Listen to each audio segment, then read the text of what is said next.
It will be necessary to let this work of art play a few times in a row just so you can appreciate exactly what you're witnessing.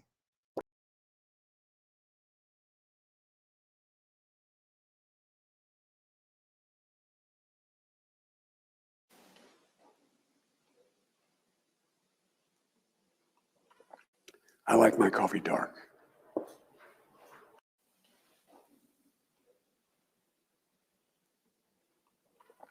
I like my coffee dark.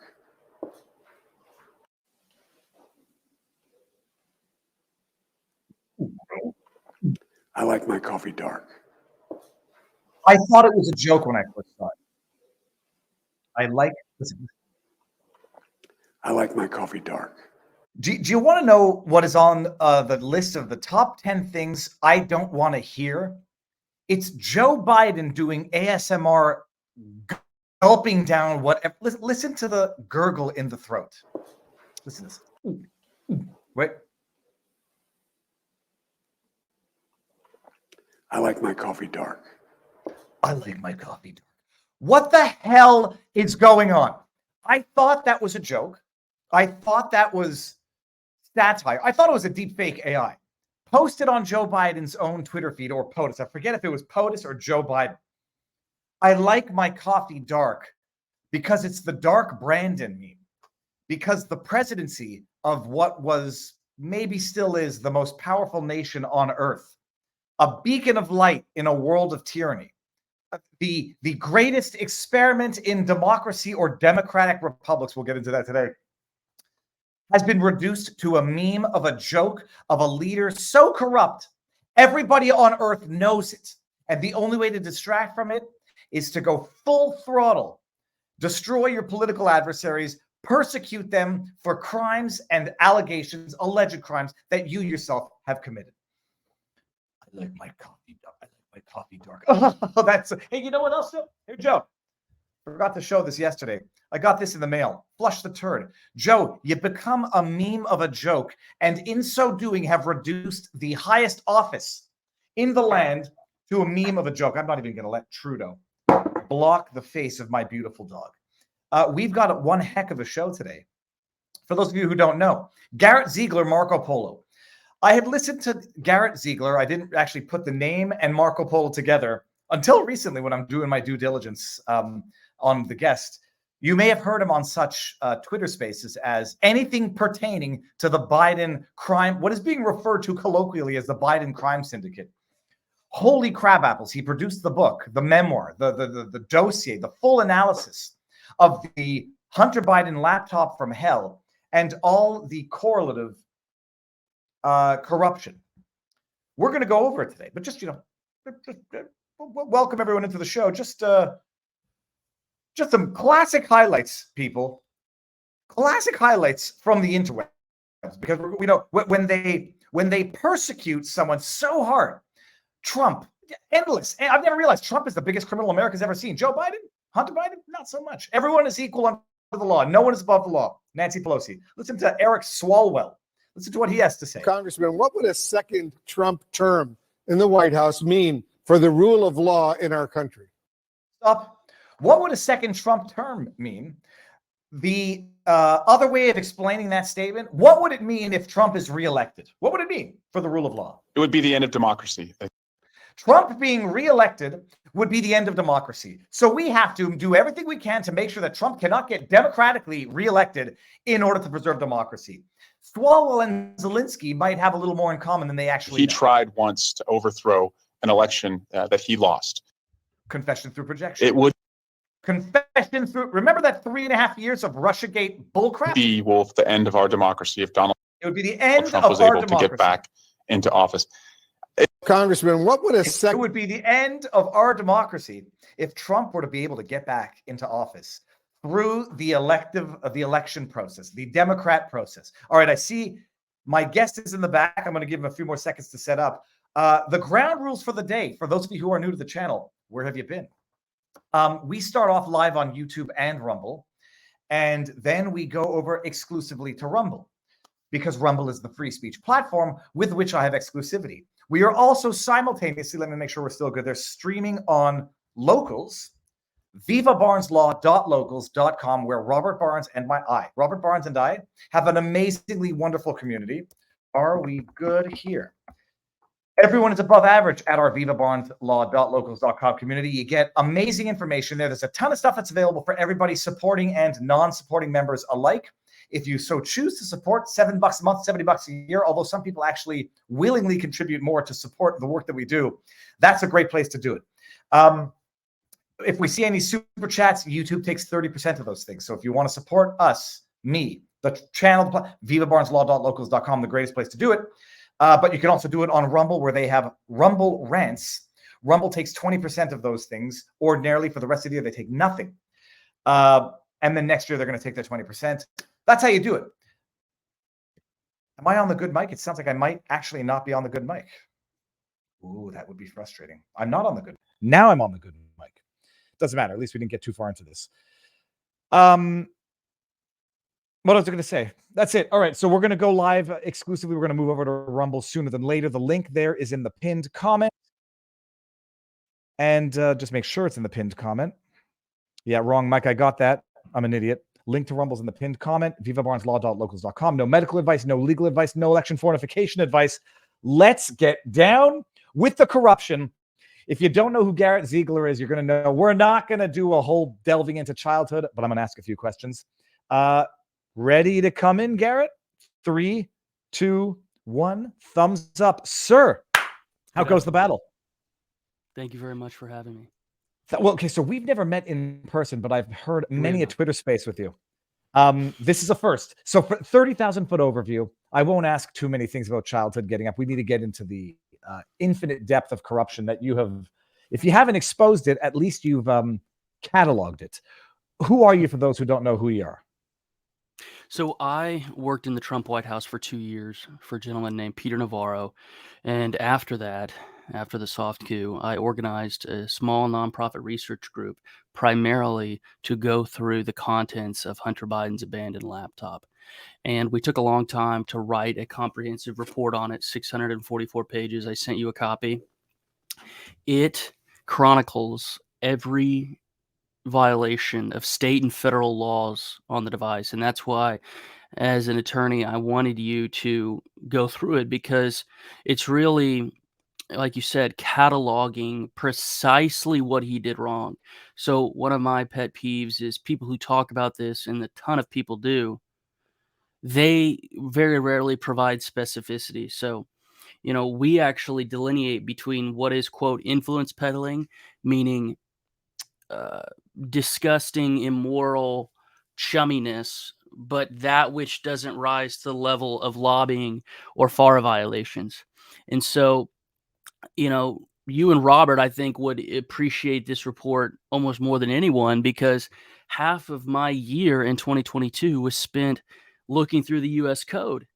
And we reached out to every single pimp, hooker, drug dealer, and business partner of Hunter Biden, every single one of them, and to ask for their comment about the interactions they shared with Hunter that were revealed on the laptop and everything else. So I run a research group. I work for Peter Navarro. I live in Illinois. And what I do every single day is think about the American First family and how we can reveal how they actually are, because the image they project to the public is completely erroneous. In private, I've been quoted as saying they're basically, David, a group of feral dogs. Barnes, Barnes described Biden and his MO as basically street level thuggery, but just, at the highest levels of political office. We're going to get into it, because when I looked, first of all, you sent me the report. It felt like I was holding something dirty. Like you go, I'm familiar with virtually everything in there. It felt like I was holding, not like the briefcase from Pulp Fiction, which auras gold as you open it. It's like a Pandora's box that you feel like you're looking into. Before we even get into that, may I ask how old you are? You seem very young. I'm 27. I should say. How do you get into 28? How do you get into politics? Like who makes the decision to get into politics? And if I may ask, how did you get involved specifically with the Trump campaign? And then I actually want to ask you about what happened afterwards. But how do you get into politics in the first place? Yeah, so I am a little bit of a heretic. I actually am not a Republican. I'm a registered independent, and I believe what the American founders believe on trade. So I don't believe in free trade. I think it's a fallacy. I think it's basically the 21st century version of alchemy. And I was drawn to President Trump's positions on trade. And so I worked really hard my senior year of college in 2017 to get a job or to get an internship in the White House. And during that internship, I got to know Peter Navarro, who's also a fellow heretic. And he took a liking to me. And so, most of my tenure at the White House was fighting other units of the White House who were constantly trying to get Peter fired. And so the short answer to the question is I never planned to be in the political world. In fact, everyone else right now, it bores me beyond Donald Trump. I have no interest in, like working for a member on Capitol Hill or what have you. But I was very drawn to the president's beliefs on trade, immigration, and other matters. And so once I got to look through the laptop, I realized that the material on there, David, is exactly it's directly related to my interests because the Biden's involvements with the CCP are what interests me. If the Bidens were doing business with the Japanese or the English or the Brazilians, I wouldn't have taken that deep of interest. But my time at the White House was spent every single day thinking about what the Chinese are doing. And the Chinese are doing right now is the Bidens. They are collecting a handsome ROI based on their illegal infiltration operation with Hunter, Joe, and Jimmy Biden. And so that's what keeps me going. May I ask what you studied in university to get into a life of politics? I studied economics, and I would like to address this is the best part, in my opinion, of the live stuff because I get a back and forth with the commenters. There was disagreement in the comments about the soybean tariffs. I would love to argue this because I believe in foreign tariffs only insofar as they're commensurate with the foreign wage, labor, and environmental arbitrage. And in fact, I would argue that they are the conservative position. You're not able to find one American founder who spoke against that. So my opposition really is not the Democrats or the Republicans. It's basically an intellectual class that gave birth to The Economist magazine, right? That was started in 1848 to go against the Corn Laws. So these are the issues that I care about. And I think if the Bidens even want to do the right thing, they couldn't because the Chinese have them on a halter, basically. Yeah, I read the live chat as well, and there's some things that I'm not interested.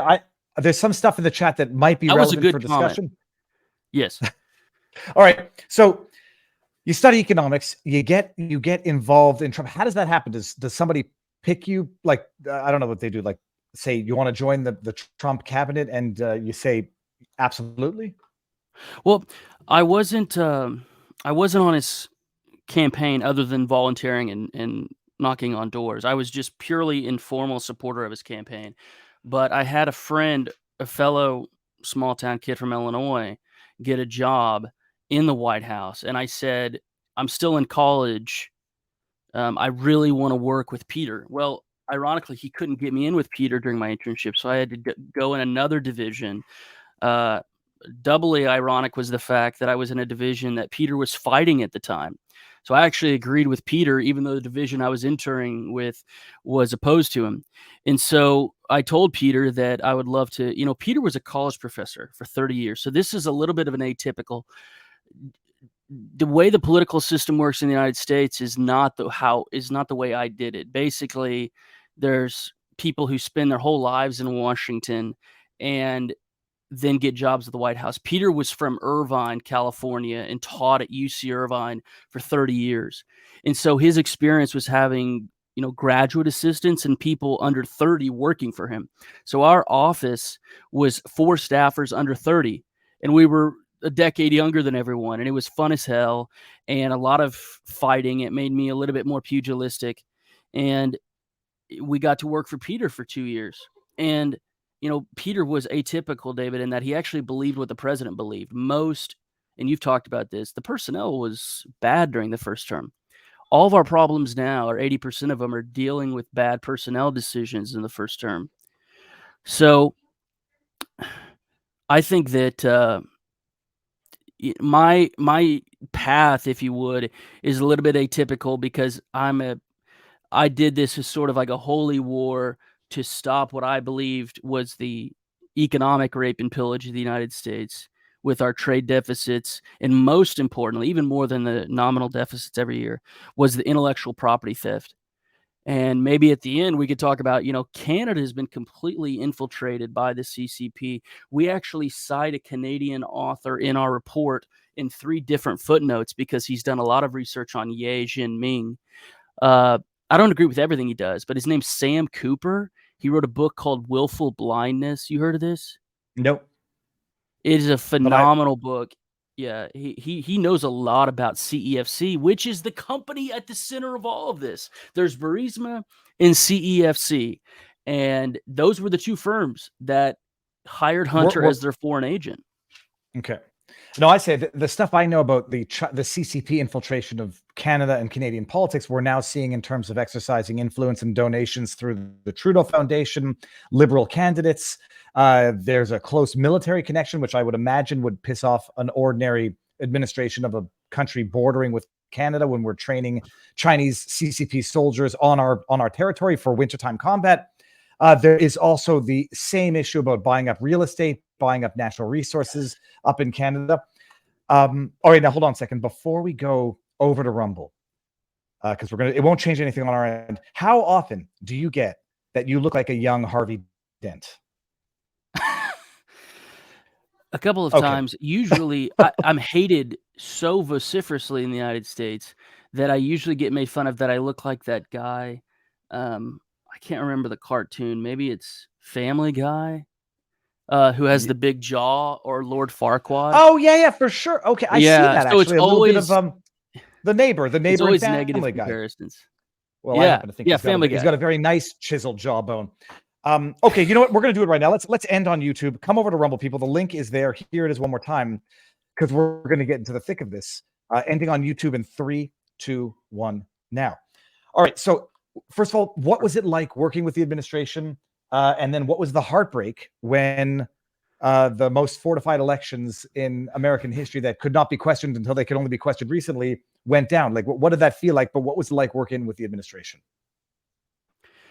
Well, I have interesting memories because I'm sure you've heard, I don't know if they have this in Canada really, in Canadian English, but have you heard of the phrase dog years? Like every year to a human is 7 to 8 years to a dog.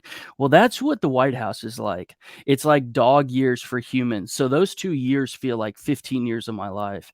And most of those figurative 15 years were spent fighting other units within the White House. There was so much disagreement on what our policy should be, that there's a lot of good memories with Peter, and then there's a lot of bad memories fighting other units within the White House. So that goes into what your second question was, which is so many White House officials didn't believe there was election fraud. And right at the top, before we get into ballot curing in Eric Coomer's words or Ruby Freeman, the election was conducted unconstitutionally, as you know, because the elections were done with procedures not approved by the state legislatures. And that's all me and Peter were talking about. We wrote a 50-page report on the election irregularities, but one of those points was that the procedures were not followed in the United States because the legislators were not agreeing with what the secretaries of states were doing. And all of the branch Covidians, as I call them, were just going whole hog on these changes that weren't authorized by the legislatures. So I sort of, without getting into the details, I think the election was completely unconstitutional because the Constitution wasn't followed. And it was frustrating in the superlative to have people on your own team who didn't see what was right in front of them. And David, I would submit that they didn't see it because they have ulterior motives. Okay, I was going to say, because one thing that we've often hypothesized, and I haven't been on the inside, nor do I ever want to see the inside, But one of the theories is that there was swamp matter within the administration that was hell-bent on sabotaging the presidency, Trump in his first term in any event. And when people say there wasn't fraud, it drives me nuts, because I would not argue that there was fraud in the Dominion sense either. What there was, and I'll argue it was fraud, but they call it fortification, exactly as that Time magazine article described it. They changed the rules in ways that were unknown, that were untested. They censored information on the internet, including the Hunter Biden laptop, that had a material impact on the outcome. That cannot be described as a valid election. Maybe it's not fraud in that there was no vote flipping or servers in Germany and whatever, but it was certainly vitiated. People's consent was vitiated, and there were certainly constitutionally questionable ballots counted because they were changing the rules faster than anybody could keep track of. So it drives me nuts.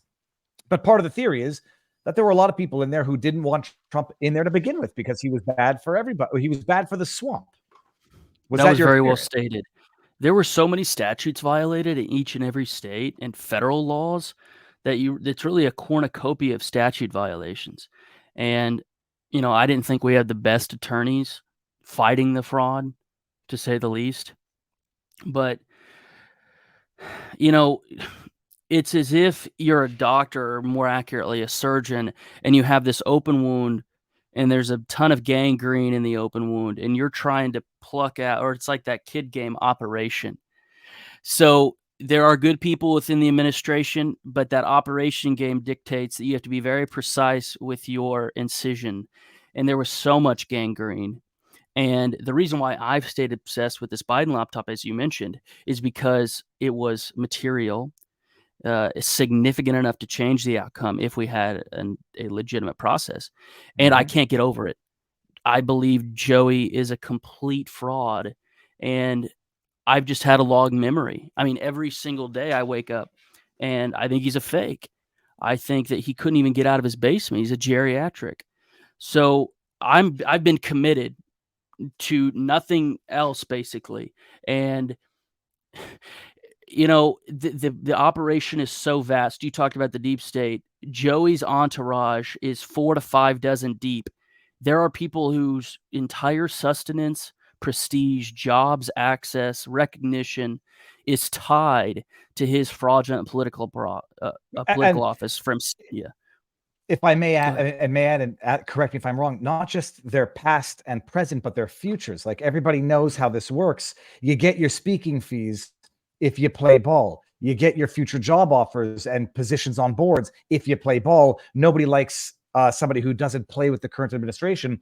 And so it's just, I don't know whether or not, it could be said that Joe Biden is owned, or whether or not he's the tool through which the ownership occurs. That was a very good point.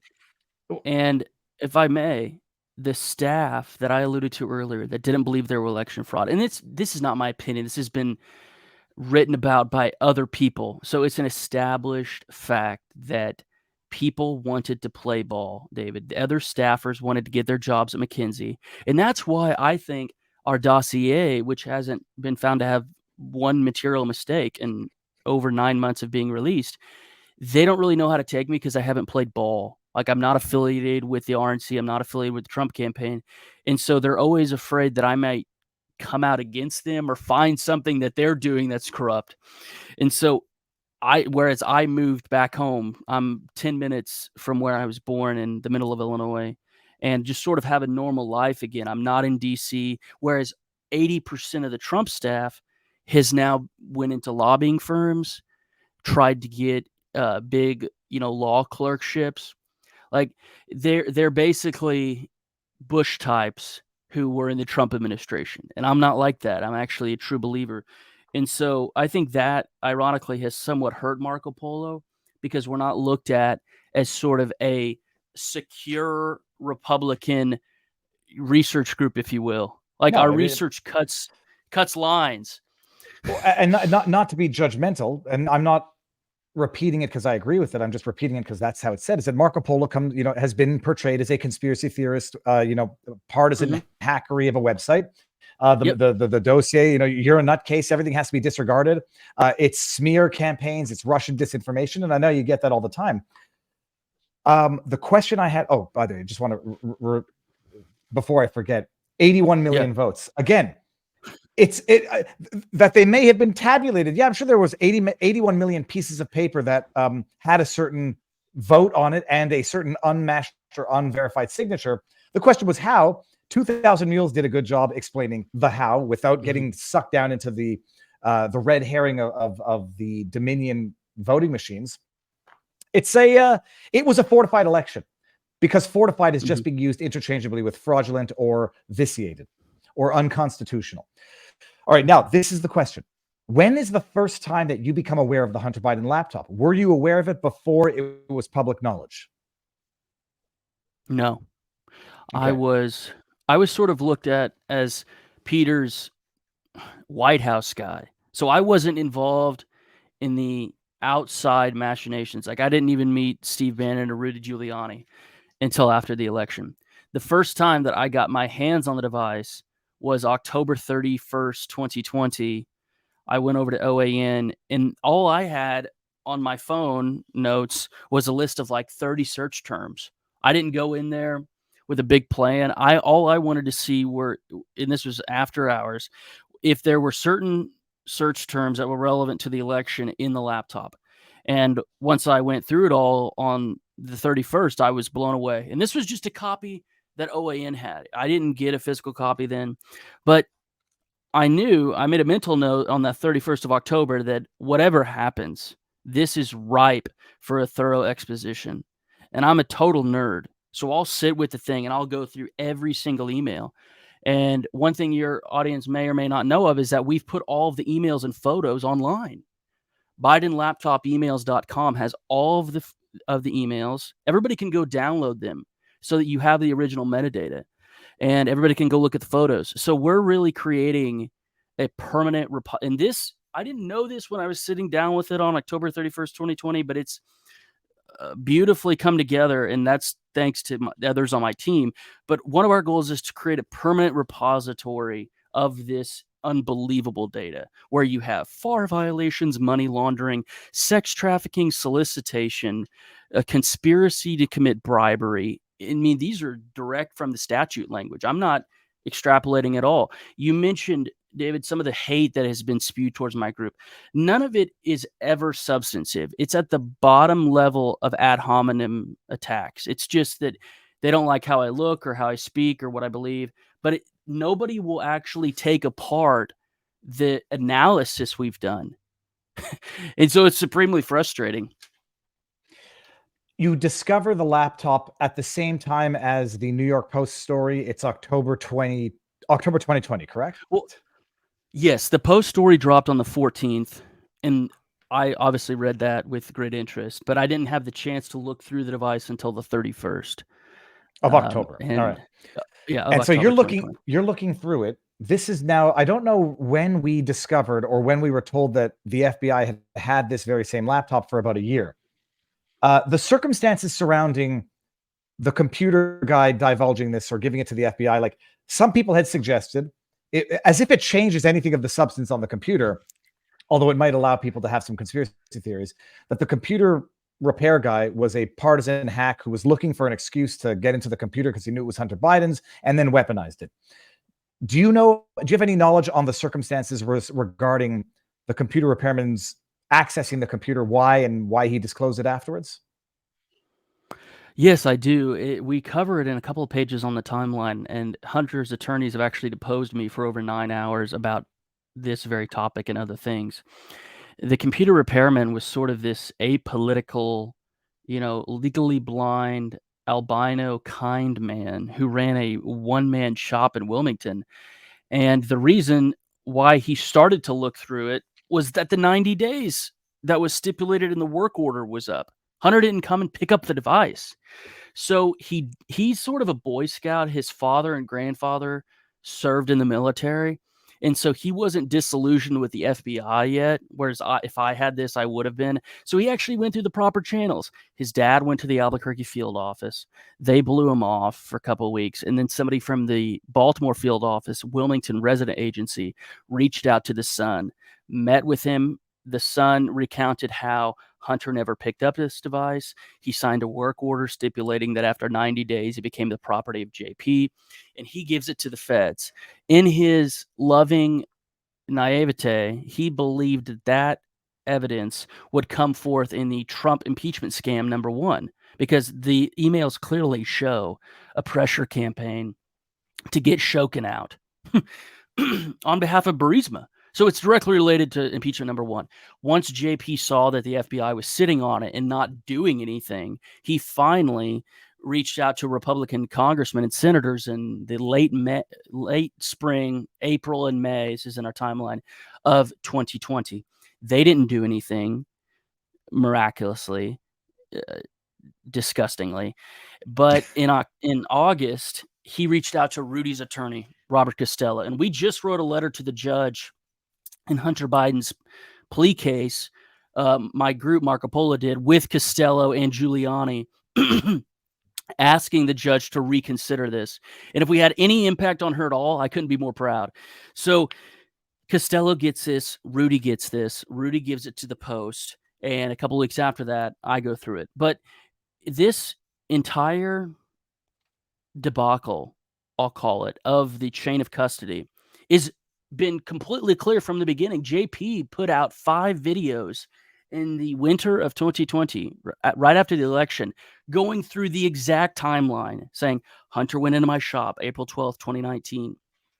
He doesn't come back because he brought 3 computers in. One was done for. He gave the other an external keyboard, and Hunter just didn't return. So he goes through the timeline of going to the FBI sitting on it, not doing anything. I mean, you know this, David, but some people may not. Yeah. Let me stop you there. Just one question that's very relevant. At this time, nobody yet knows about the Twitter files, the FBI Twitter files that the and Twitter to talk about a potential hack, a potential leak, of potential Russian disinformation of the Hunter Biden laptop. Nobody even knows that at this time, correct? Correct, comma. And that is why Elon Musk now is frustrated with my group, because we've been publicly complaining to him about his attorney, Alex Spiro, who was in business in part with Hunter Biden and who oversaw the Twitter transition. Alex Spiro is the partner at Quinn Emanuel who wanted to keep James Baker on at Twitter, because we were pounding Elon Musk's door saying, hey, give us these comms. We want to see what the Baltimore field office was saying to the safety folks at Twitter in real time. We want to go back to those DMs or whatever the hell they used. And Alex Spiro shut all of that down. And Alex Spiro is still representing Elon Musk to this day. So we don't know. It's going to be rich in detail. And if their names are Michael Zelak or Joshua Wilson, the 2 case agents who met the shop owner at his house, it's going to be insane. It'll confirm everything that we knew all along with direct evidence that we've known through circumstantial. Spiro is still on the Twitter team, but this is Spiro who's trying to not control the flow of information as Musk has taken this over, but Musk has since discovered the interplay between James Baker, who was on the board, or was he counsel for Twitter? James Baker was general counsel Twitter. General counsel for Twitter. He was former member and former general counsel for the FBI. Yes, insane stuff. And our argument to Musk is very simple. Spiro is literally CIA. And when I say literally, David, I mean he worked at the CIA. He graduated from Tufts, went to the CIA, and then went to HLS, went to Harvard Law School. So this is not conjecture. Spiro admits in open interviews that he has tons of contacts at the FBI, and we put out a story in the U.S. Sun showing that Spiro served on the same board as Hunter Biden in a Chinese private equity fund called BHR that's still in existence today, has $2 billion US assets under management. And Spiro's a total shill. I mean, he is the beating heart of corrupt big law in the United States. And he has so much power, David, that he punted the story at the U.S. Sun. We're told he called Murdoch directly and got the story taken down. even though none of it was false. The writer hasn't been reprimanded because there's nothing false in the story. Alex just called his buddy Murdoch and said, "I can't have this up." It's unreal. So you start going through this laptop at this time, say 2 weeks after the story breaks. We do not yet know about the incestuous infiltration of intelligence with Twitter, with Facebook. We discover that, I don't know, 2 years later, I think. Shokin, just so that I can make sure that this is correct. The infamous video of Joe Biden saying, I tell this guy, if you don't fire this corrupt prosecutor, we're not going to give you the $1 billion in aid. And gosh, damn it, son of a bitch, they fired him. He's talking about Shokin, right? Yes, sir. Victor Shokin. Okay. Just want to make sure I keep it. To make a mistake on that, I don't want to. All right. So now you start looking. For me to remember these people, these jokers, David, that's why we have the pictures in the dossier. Because for me to remember these people, I've got to read their name 10 times, look at their picture 5 times, read copious amounts of articles about each of these characters. So it's a task, and that is why we did the report. The report's not meant to be read in one afternoon. It can't be. It's 179,000 words. I was going to say the problem, and I'll put it in quotes for the podcast later, is that the report is like reading Encyclopedia Britannica, but only on one issue. We're like, oh my goodness, I'll consult it when I want to refresh my memory on one fact, but it's almost not digestible in one sitting, unless you've lived through it. No, it's not. We want it to be a coffee table book. So you start going through this with the first impeachment in mind, because bearing in mind the first impeachment against Trump, some have argued, including myself, that it was specifically for that which Joe Biden publicly admitted having done, quid pro quo, exercising influence on foreign affairs. You're not getting your $1 billion unless you fire this guy who's going to be looking into the corrupt energy company on which my son is a board member. Shokin. Joe Biden's defense to that has always been, and that of the MSM, CNN, and the like, it was actually bad what he did because Shokin was going to investigate corruption and in Burisma, which would have hurt him. So they, that's the spin. Can you address that one spin definitively now? The argument that it was actually a counter to Joe Biden's corrupt potential interests to remove Shokin and replace him with someone who would actually investigate corruption. Yes, thank you. Number one, refuting this, like you said, Dan Goldman's been repeating this for years now.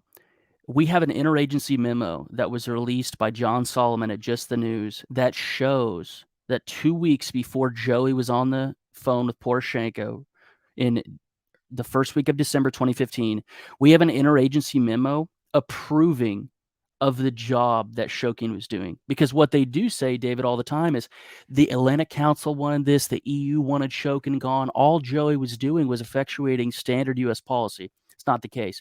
We have paper proving that an interagency memo was going to approve and basically commend the job that Shokin was doing because that $1 billion loan guarantee was coming up at the IMF.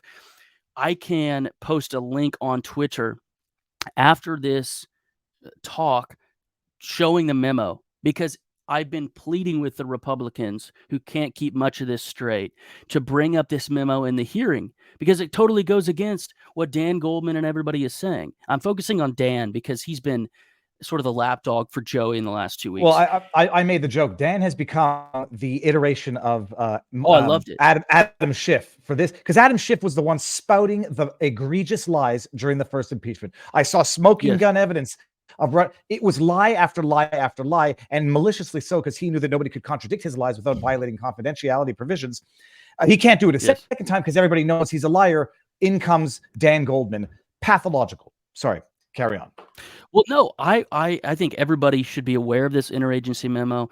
Again, I'll lay it out very simply for somebody who has no background that may be listening into Ukraine. The U.S. government officially, all of its executive agencies, wanted to sign off on the loan guarantee because they approved of the job Shokin was doing. 2 weeks later, the vice president's on the line with the president of Ukraine, Petro Poroshenko, saying the U.S. doesn't approve of the job Shokin is doing. He needs to go, or we're not going to sign off on this IMF loan guarantee. The only thing that changed was Joey protecting his son and his family's financial interest. Let's just even assume that was the justification. Let's just even assume it's true. How does tying the IMF loan disbursement to removing a prosecutor, how does that even work without that in and of itself, even if that were a correct justification, constituting an unlawful quid pro quo? It doesn't.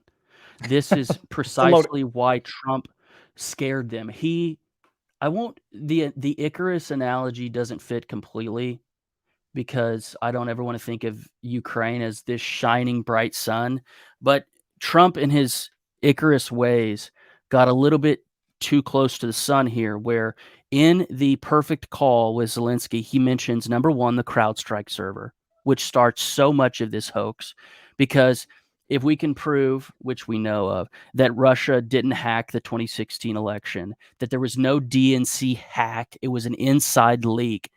The CrowdStrike server proves that. President Trump brought that up in the call in passing. He said, you need to look into this because Ukraine has been a hotbed for American deep state corruption for a while. He didn't use those words, but he did use the words, apparently Ukraine has the CrowdStrike server. So you can imagine, if you're on the other side of the table and corrupt as hell, and he starts mentioning the CrowdStrike server and Shokin's fire, and you're starting to sweat a little bit, your brow is starting to perspire, and you're like, holy cow, he's right on the top of this volcano that's about to erupt. And so that's why they have the ruse to try to get rid of him. He was too close to where it all began. And if he had better people around him, which goes back to our original topic, the first one of the day, he would have been able to navigate those landmines. But the fact is that he had horrible attorneys, horrible advisors. And the presidency, in my opinion, is so difficult, especially in the 21st century with the American empire that I disapprove of and want to shrink. With the American empire as it is, it's so difficult. If you do not have a stable of good people that you can call on, it's almost impossible. So he wasn't able to navigate the landmines. And although the Senate acquitted him, he still had to go through this absolute charade. All he was doing was talking about an ongoing investigation, because remember, Hunter was already being investigated by the District of Delaware at this point. It was totally legal and normal for the sitting U.S. president, the chief law enforcement officer, to inquire about an aspect of that current investigation, because Hunter's Burisma payments were being investigated by the way, I put investigated in quotation marks. But like you said, even from their own rules, it was totally appropriate for the chief law enforcement officer, namely the president of the United States, to ask about an issue that was already being investigated, meaning he wasn't doing this ex parte. It was every single fact pattern that Dan Goldman brings up is false, from the appropriateness of asking Zelensky about these things to the actual machinery of the payments. For example, most of that $1 billion loan guarantee was washed through a bank, which you know of, Privat Bank.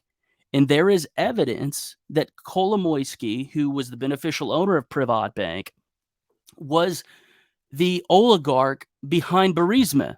Zlochevsky was just a minigarch. And all of those companies are domiciled in Cyprus anyway. So there's an argument that Privat Bank, when we explain this argument, although do not take the position explicitly in the report because there's not enough hard evidence for it. But there's an argument that this whole thing involved Privat Bank as well, Ihor Kolomoisky. Who ended up replacing Shokin? Well, there was an interim one. His name was Yatali Vlalin. I'm gonna botch the surname on that. The Ukrainian surname is much more complicated than just Shokin, but they had an interim one for 2 months. Okay. And then it was Litsenko.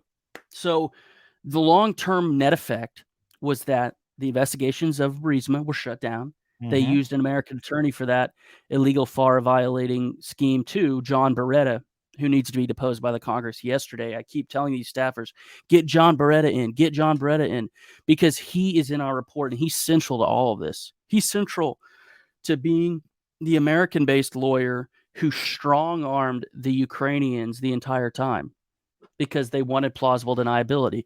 They wanted to be able to say, no, Hunter didn't influence his daddy. That was John Beretta, who we hired. It's all a ruse. Okay, I mean that also just as a matter of fact puts an end to. We fired him because he wasn't doing his job, and we wanted to replace him with someone who was doing his job. Because even if that ended up being the case, which my understanding is it didn't. Yeah. Well, you know damn well you're causing at least a year, maybe more of turmoil in which nothing's going to get done. And lo and behold, Very Burisma good stopped point. being investigated. And at that time, Hunter Biden is on the board. The email, it came out recently, the email between him and Devin Archer, and I want to make sure I'm not totally confounding different things here, but the email with Devin Archer, where he goes through a list of 16 different points, talks about Eastern Europe policy, and then says, I want to be compliant with Pharaoh violations and Pharaoh law, et cetera, et cetera. Oh, and by the way, next week, my guy's going to be down in Ukraine, and get yourself a burner phone from a 7-Eleven. That's 2 weeks before the firing of Shokin? No, the firing of Shokin occurs the shakedown, Joey's shakedown over the phone with Petro occurs in December of 2015. That email is on April 12th, the morning of April 13th, 2014. Okay. So this took them a while. This shakedown operation was not quick. And that's why, because it took so long, we have all of this email correspondence proving what they were doing. That email is on page 143 of our dossier. And like you said, it reads like Hunter was in the room with his dad when he wrote it. In fact, we can prove that he was with his father, maybe in the same room, but at least in the same house when he wrote this email, because we have all of his calendar entries. He was back in Wilmington for a basketball game for his daughter Maisie and stayed with Joey that night. So we can prove that Joe was with Hunter when this was written, and I bet Joey is receiving classified briefs and then conveying that to Hunter about what their strategy should be. And it's by far. If I may just pause you just before you get into it, the whole we want to be compliant with Pharaoh laws is so insincere or so fabricated. It reeks, because a lot of us had never even heard of Pharaoh violations until the administration decided to weaponize that opaque, arguably unconstitutional law for political purposes. But quite clearly, the people who intended to do that knew of it. And so they're padding their own file with self-serving nonsense to say, we want to be compliant with Pharaoh violations, even though I think no one, or maybe 2 people, had ever been prosecuted under Pharaoh. And yet Hunter Biden is bringing this up in a text message to Devin Archer. It reeks of something that his father was relaying to him or drafting for him. Okay. Sorry. Now, what were you going to say? Point. No, the only thing I have to add is that we see this multiple times. 3 years later in 2017, Hunter brings up the FCPA, Foreign Corrupt Practices Act, and FARA in the dealings with CEFC. So Hunter, on multiple occasions, deliberately inserted what I will diplomatically call cover your ass provisions. So he is expecting this email might be produced in discovery in the future. And so he can always go to number 20 on his 22-point list and say, no. We were totally above board. Look, prosecutor, I mentioned in the dang email that I don't want to violate FARA. So he's saying, we got to be above FARA. Oh, and by the way, this is how I'm going to influence this is how I'm going to influence U.S. government on behalf of a foreign principal. It's peak gaslighting. And I'm double checking. I'm double checking. It seems that there were at most 23 prosecutions in the history of FARA, but it says I'm just very quickly reading. Yeah, very it's few. An old law of 1938.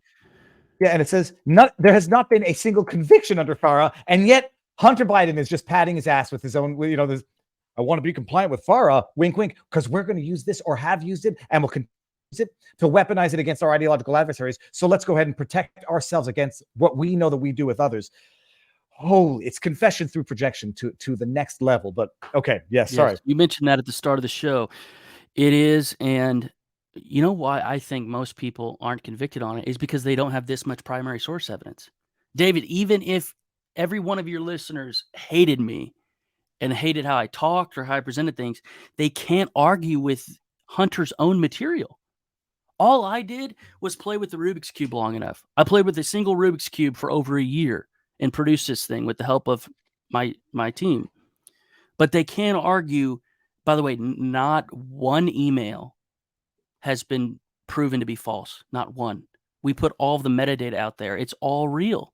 So when you go through these emails, they clearly show how they're an agent for a foreign principal. And remember, in America, All you have to do is declare the representation. You can be an agent for foreign principal. All the DOJ requires through statute is to disclose who you're doing it for. But the reason why Hunter didn't want to do that is because if he did, people would start sniffing around. So he wanted to have his cake and eat it too. He wanted to get paid all this cash, but he didn't want to have to disclose. And so Hunter never stopped lobbying when his daddy became VP. That's an old myth perpetuated by NBC News. He just stopped registering. His lobbying became illegal. Before, it was scummy and corrupt, but it was legal. It is a carnival. And that's why we've been sued for a collective $60 million. Everybody else, David, Daily Mail, New York Post, the Bidens won't touch them because they don't really think they're a threat. Our little group is being sued in LA for $60 million for intentional infliction of emotional distress. Who's the plaintiff in that suit? The sugar brother for the U.S. First Family, Kevin Morris. The guy who looks like the Geico caveman who bought Hunter's shares in BHR, who bought his art, and who is funding Hunter Biden's lifestyle and paid off the taxes that are at the subject of this criminal proceeding. This guy, the beating heart of Hunter's largesse, is the one suing us. In his name personally for intentional infliction of emotional distress? Yes. Okay. The reason why it hasn't gotten a lot of press is because it's so ridiculous. We cannot believe somebody within the State Bar of California would put their John Hancock on this lawsuit. It's not worth the paper it's written on. However, it is pure lawfare. So what does my little nonprofit have to do? It doesn't even have $1 million budget. We've got to get together, $100,000 retainer for the best LA attorney. Now, the good news is that liberal California has strong anti-SLAPP laws. So if justice prevails, will prevail on the anti-SLAPP motion and dismissed with costs. Yes, they're going to have to pay everything. Yeah. Hopefully, if a judge named Epstein in LA decides justly. Now, I'm going to look into that because I was not aware that you're being sued. It sounds interesting, but also just sounds more of the same. To get back to the Hunter Biden laptop from hell and everywhere this leads, when does Hunter start making all of this money? Like when does he first start receiving payments that are not commensurate, arguably, with experience? That would start in 1998 on his first job outside of law school. He was hired at MBNA Bank, and we put this in the dossier. We put his entire work history, the name of every shell company he's affiliated with. MBNA Bank was interested in crafting bankruptcy legislation that made it harder for individual credit card holders to discharge of that debt. Mm-hmm. And what do you know? They hire the son of the U.S. Senator who was the chairman of the Judiciary Committee in the Senate. So Hunter was hired in 1998 for a collective like $300,000 per annum after his consulting fees to lobby his father illegally because MBNA Bank was the largest credit card company, along with Chase, you could argue, in Delaware at the time. So every single professional affiliation Hunter Biden has ever had, every single one, that is not an exaggeration. I urge, we have $1,000 bounty for all of your listeners, $1,000 bounty to find a material mistake in the report. And we'll wire the funds immediately because we don't want anything wrong in here. Remember, they're not suing us for defamation because truth is the last defense. They're just saying we intentionally inflicted emotional distress. That's what happens by telling the truth and revealing the corruption. Now, a material mistake does not include a typo, right, Garrett? Yes. Okay. That's why I wanted to do your program, is because you're an attorney. You get into the details, and I love the nitty gritty because then for me, the difficulty for me is keeping it all together because too much. I remember learning this. I was going to speak in French. Au fur et à mesure, like as going along, I remember learning this. Like, holy crap! Now I got to reposition a name that I heard a year ago with all of this new information, and it makes a lot more sense. I remember when the first time I saw that video, Joe Biden, if you don't fire this guy, well, you're not getting your money. Well, son of a bitch, wouldn't you know it? 6 hours later, I'm getting on the plane, they do it. And now it makes so much more sense in light of all of the knowledge subsequently accrued.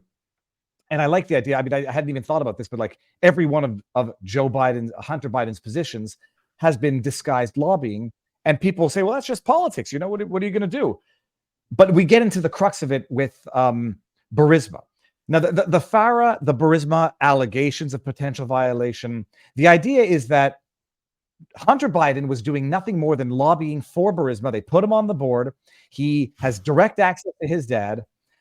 They pay him handsomely in advance, and he basically does the bidding for Burisma, or at least protects it from prosecution, or gives it an air of legitimacy, because it can't be that corrupt of a Ukrainian energy company if the vice president's son is sitting on the board.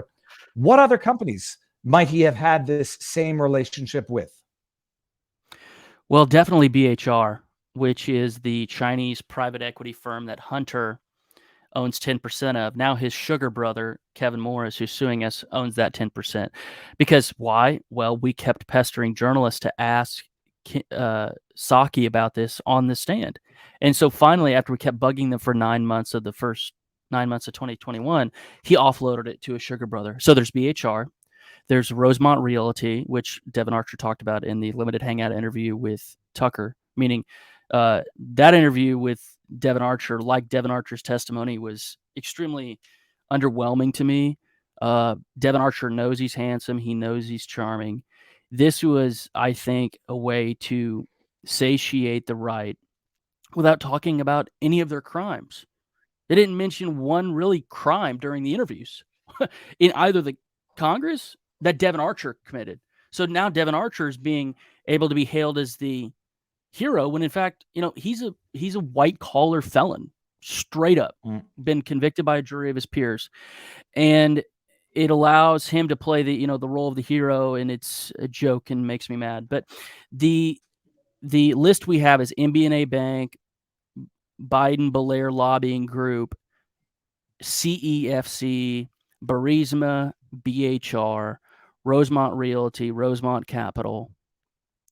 All of these paid Hunter millions of dollars. So no job. And to be frank, and I was a witness for the mother of Hunter's child in Arkansas. I was retained as the expert witness in that case. It got settled. But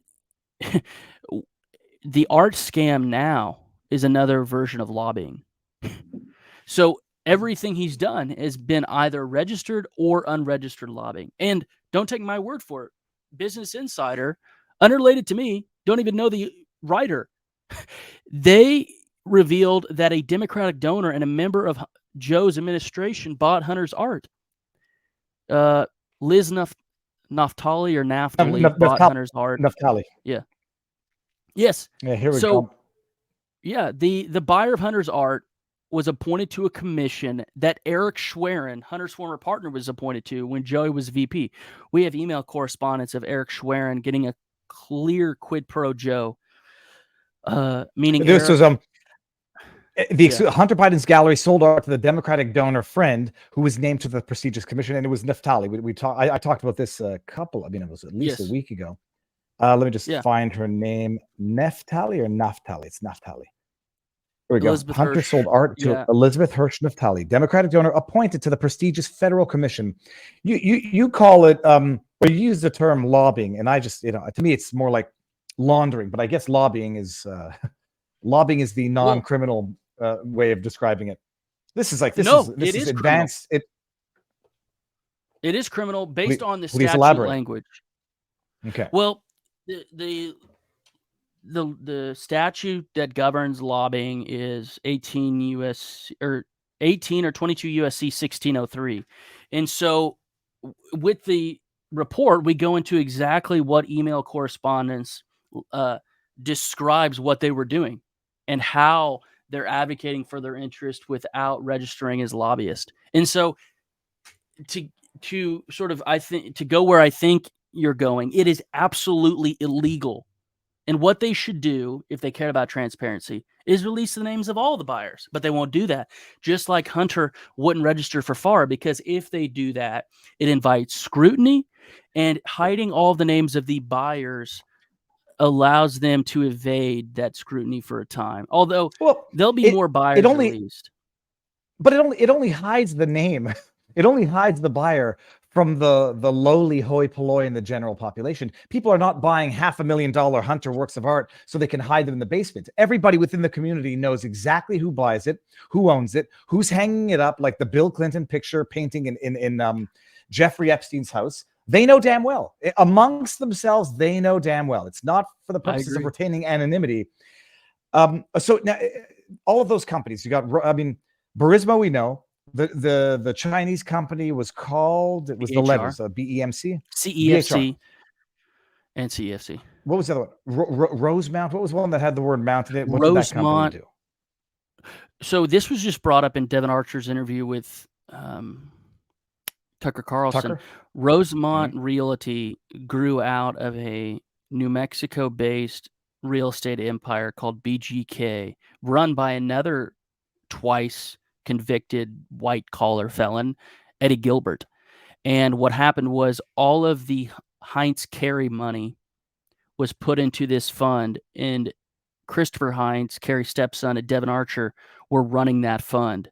So Devin Archer does have some intelligence. I don't know what his IQ is. It's definitely not like Hunter's, which is barely triple digits. I mean, he's got at least 15 to 20 points on Hunter. Plus, he's a hell of a lot more charming. So it was really Devin Archer and Christopher Heinz doing the work. Hunter was brought in purely for introductions. Lord knows. Remember, we have a decade of this guy's life on his device. We found 2 Excel documents. He does zero work. Zero.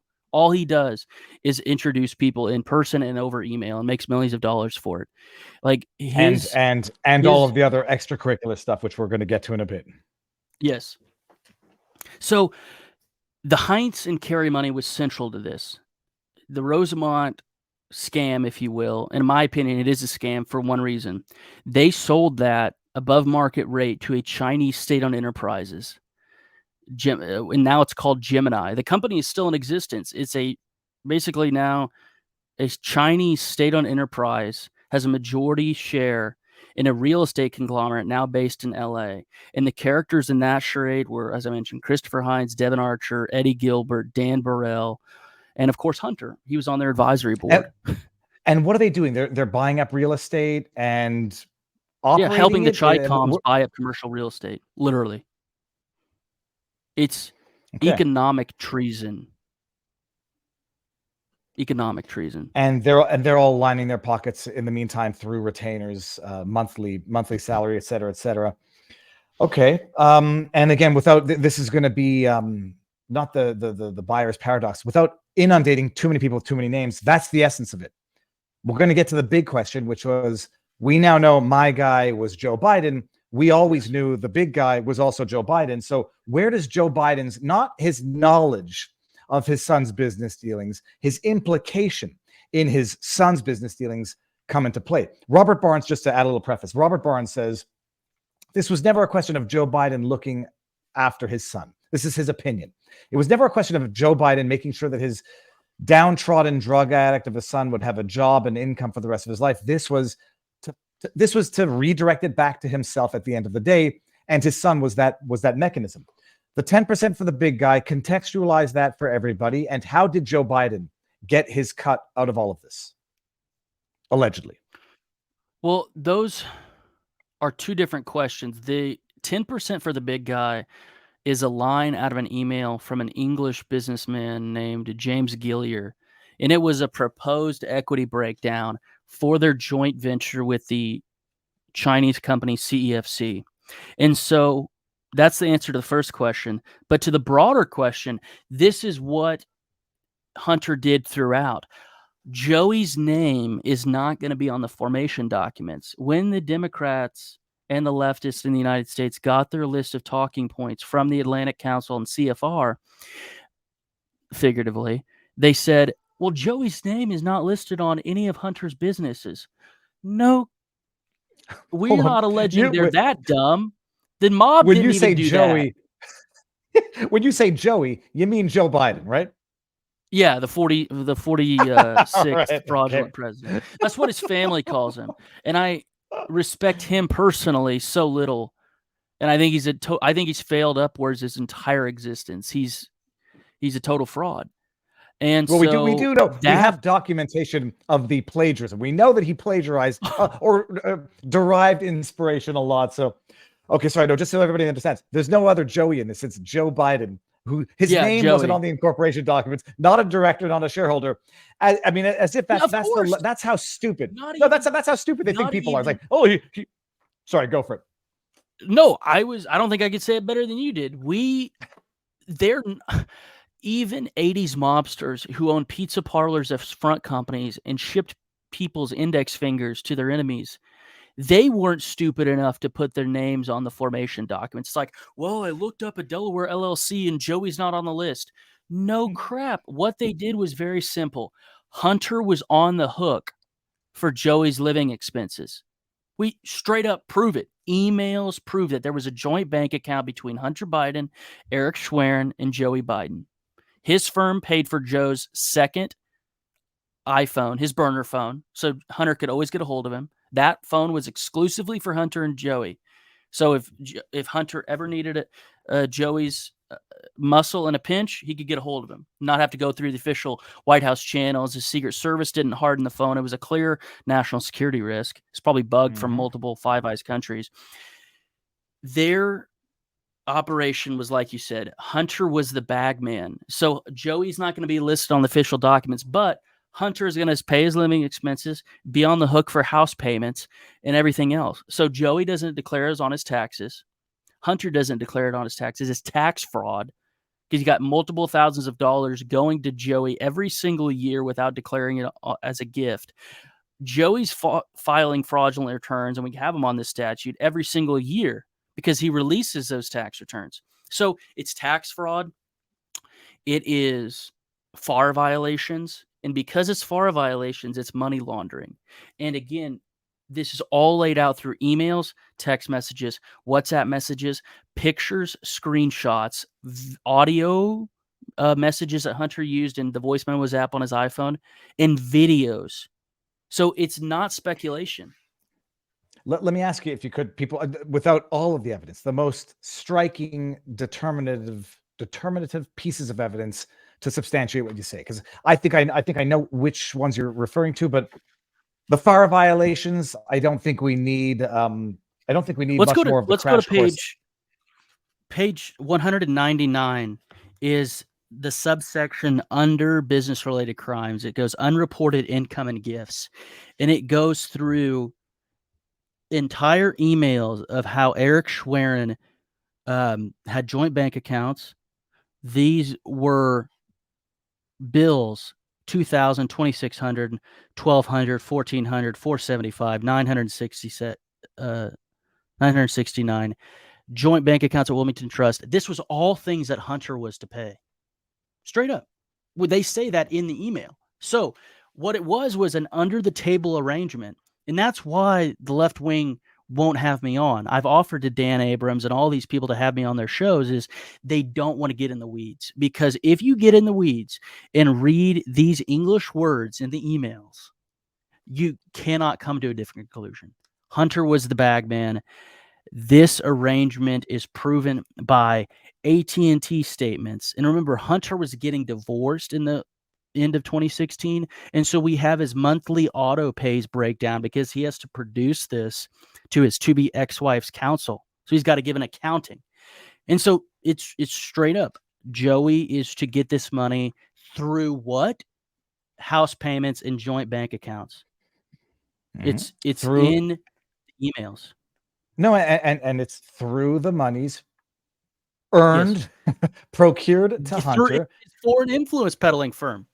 Hunter's business model was FARA violations. That was his business model. And because it's FARA violations, like the Manafort indictment, because it's FARA violations, all of it's laundered money. It is money derived from specified unlawful activity.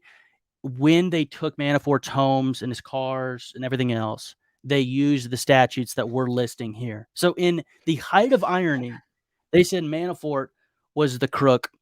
But in the same vein, the Bidens did the exact same thing. And unlike Manafort, everybody in the world can go online and read these emails and see how he didn't clear income. Oh, and here's another one.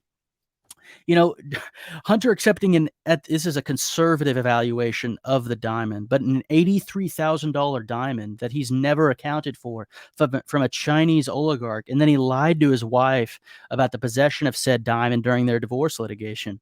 It's a carnival. What is amazing. I've said it and I'll say it again, and I'll be able to substantiate it more and more each time. They went after Manafort for what Hunter Biden did. They went after Trump for what Joe Biden did. They accuse Eric Trump of doing what Hunter Biden has done. It's so egregious and in your face. It's almost impossible to accept as a reality, especially for those who have been duped this long.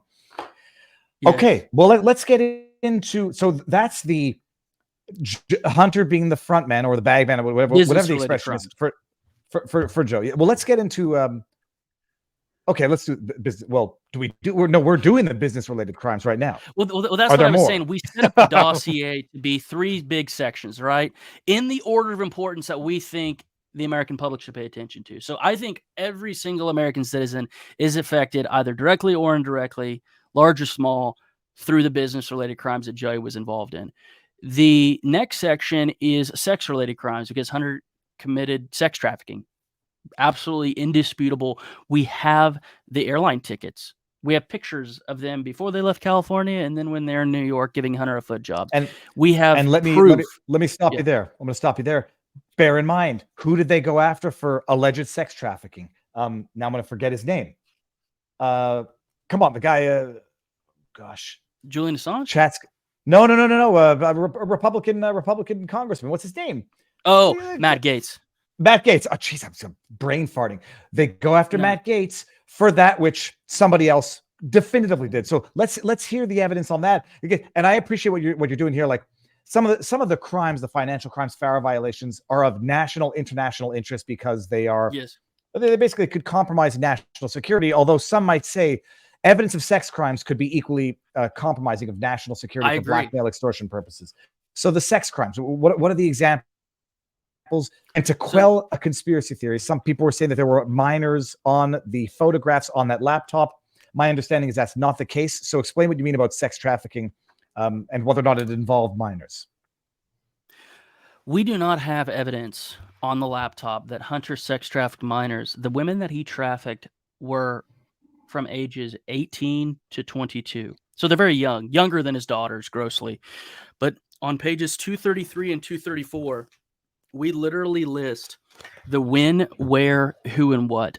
So the date of the sex crime violation, the district that it was located in, the contact information of the person involved, so the pimp, hooker, etc., and then the exact statute that he violated. So there's no wiggle room of the naysayers. So we put all of the evidence. So for example, on line like 35, we talk about a sex trafficking violation that took place on November 27th, 2018 and following.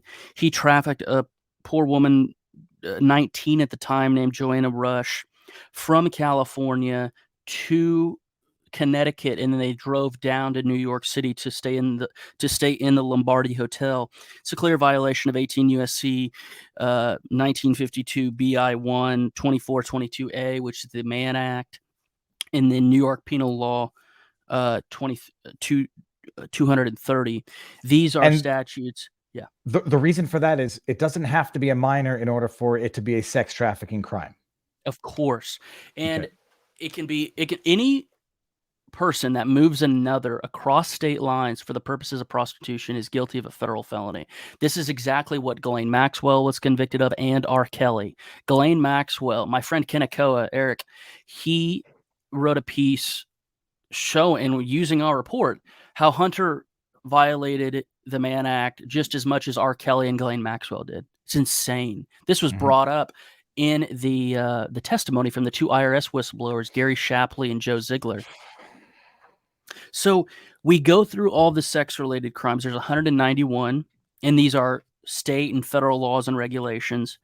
Again, we have all of his text messages, all of his emails. So what we do for somebody who hasn't looked at the report, and the report is free to read online, bidencrimes.info, or our website, marcopolousa.org, they'll see the correspondence, some of the times the pictures of the sex act that Hunter was having with the female, and then the mode of transportation that Hunter Biden paid for the women. Uber receipts, Amtrak receipts, airfare. It's insane the amount of primary source evidence. And it's all his. He, again, for And the I just- record. Yeah. No, because I just got to illustrate. This presumably was in the hands of others because from what I understand, it's not the first time Hunter might have lost a laptop. There was the discussion that some Russian hooker had stolen his laptop. This is raise your defense. It was just a legitimate date, and she happened to live in California, and I lived in New York. Raise that at a trial. Prima facie, very serious crimes that are presumably prima facie in the hands of foreign interests that are adversarial to national interests of America. And this Yes. is, I mean, it's just Well, let's just go with mind this hypothetical.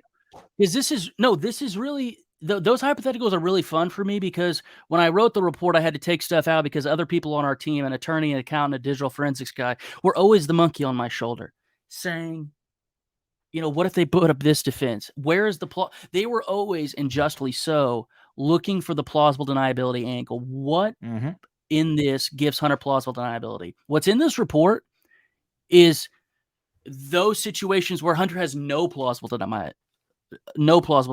If, for example, the defense was put forth that she was his girlfriend, we have clear text message evidence proving that she wasn't.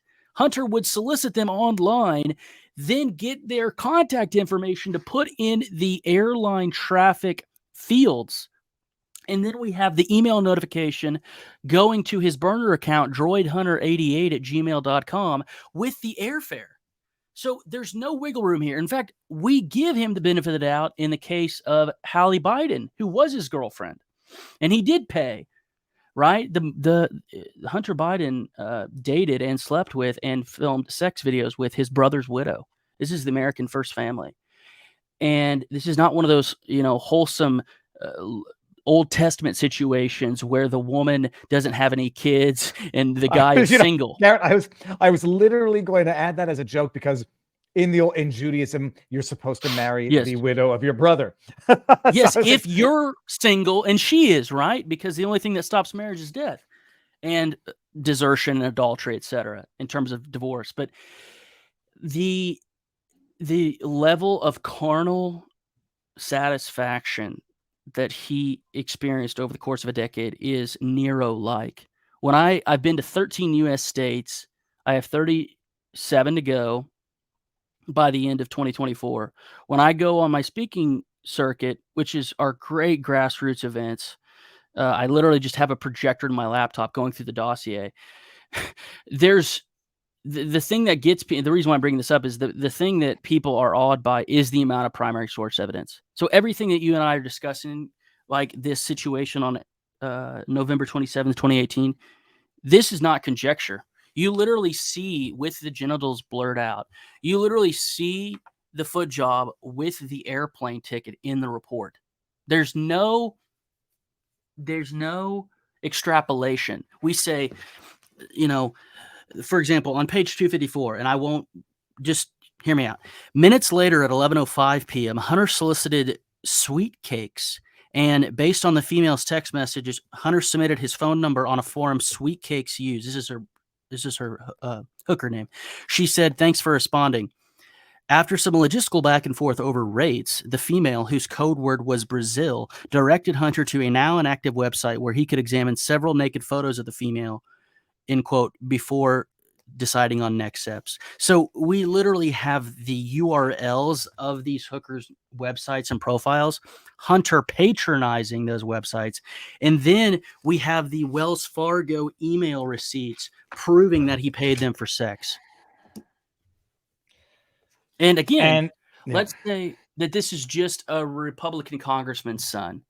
This type of activity wouldn't warrant my attention and focus. It's because Joey is the president. All of this is blackmailable material. It's not just that Hunter is the son of a public official. If Hunter were a legitimate insurance salesman and he lived in Wilmington all of his life and maybe he was a little bit corrupt but just stayed in insurance, I wouldn't care. Amy Carter got kicked out of an American elite university, Brown University, the daughter of President Carter, for smoking dope. This is not a new story, but what makes this an incredible story is the scale. Having decrepit, degenerate children and being the U.S. president is not new. What is new is the fact that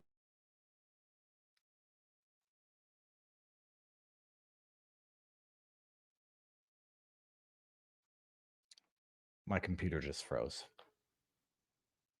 Son of a gun.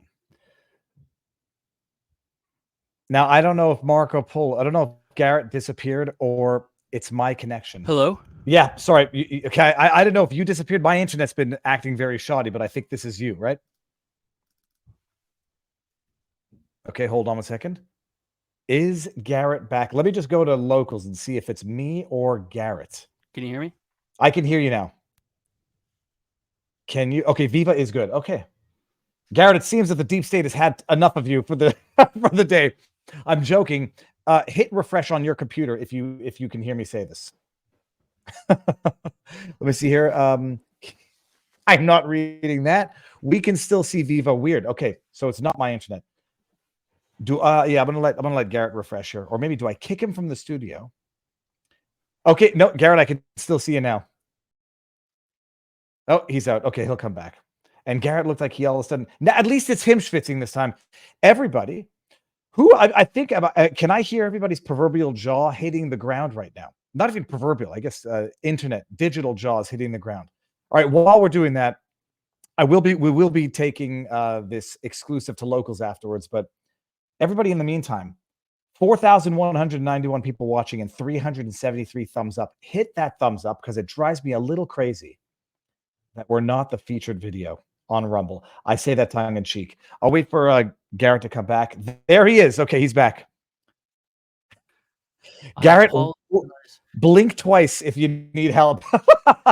That's my own fiber company's fault. They are drilling for new fiber in the area, literally, this week. They do it in the summer down here because it's warmer. So that's totally my fault. Well, don't worry. I'm glad it's your fault because it's ordinarily it's my fault. I get AT&T out in like the Glades and it sucks. But and yesterday I was potato face all day long. Today it seems to be working fine. I think we were on the absolutely monumental, critical point that this is depravity of the highest order that presumably, and I think it's safe to assume, is known by interests that are, if not adverse to American national interests, at least self-interested to the point of give us some money or give us some contracts, give us some okay, or we spill the beans. And Garrett, like, tell me what you think of this. What about the theory that it's actually the deep state? Now, forget China, forget Russia. It's the deep state military-industrial complex in the military-industrial complex that has this blackmail material that says, Joe, go along with us in a war in Ukraine, or we spill the beans. Go along with us in, invading Iran, or we end your presidency and your family's legacy. Which is more likely, do you think? I think that it's more likely that foreigners have this, but it's very, very close. To me, it's a distinction without a difference.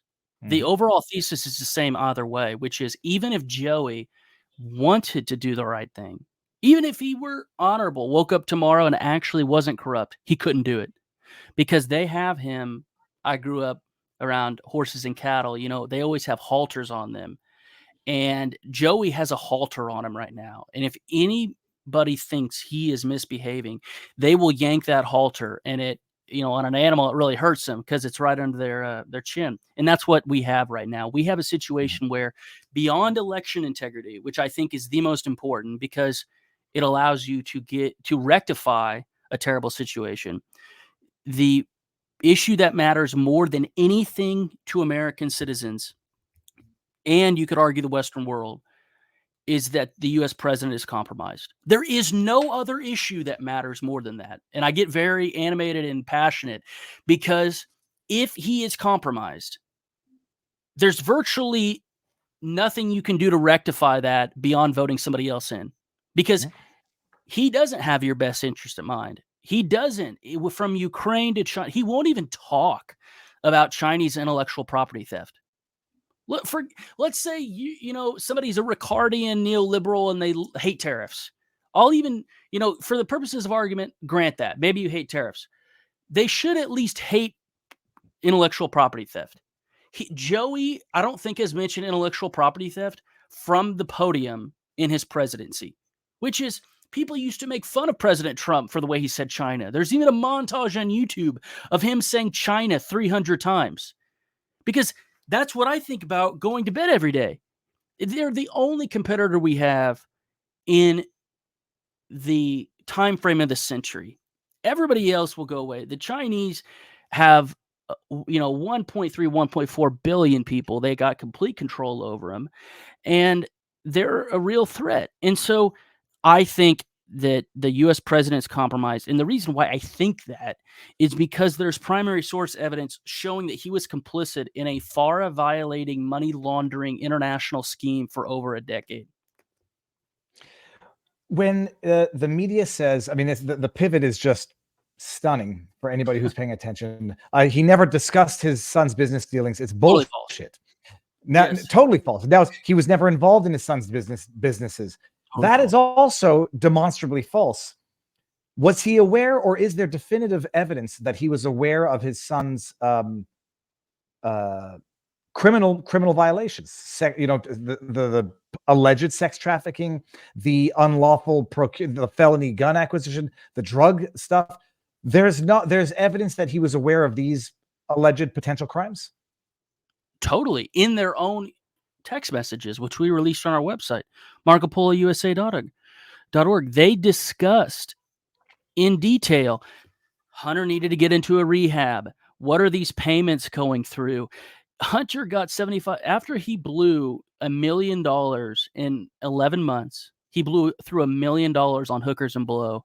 At the end of 2018, he asked his dad for a $75,000 wire so he could check himself into rehab. The next day, he's wiring Russian pimps 10 grand. So his dad saw those on the statements. In May of 2018, I'm going to another example just to give the audience hard evidence. May 24th, 2018, Hunter mistakenly paid a Russian pimp $25,000, and a former Secret Service agent named Rob Savage was getting calls from current Secret Service personnel about Hunter using his father's account for that payment. So Joe Biden's account was used to pay Russian pimps named Golnora $25,000. Have I sworn yet today? This is fucking outrageous. It's It is outrageous. You can say allegedly, but the only time I give the words allegedly are on the Ihor Kolomoisky bit, because we have firsthand witnesses, but I don't have paper on it. What we do have paper for are those egregious payments to the hookers, to the prostitutes, to the pimps. And there's some Russian pimp out there with dirt on the Bidens. I know her name. And Secret Service knows about it. And Joe Biden knows about it. It's documented. And for the love of all things holy, the accusation is that Eric Trump might have done coke at some point in time. I find solace in two things politically. Number one, the American founders' writings. They knew that things would get this bad. And remember, in the French Revolution, the priests were banging the nuns. It's been this bad before.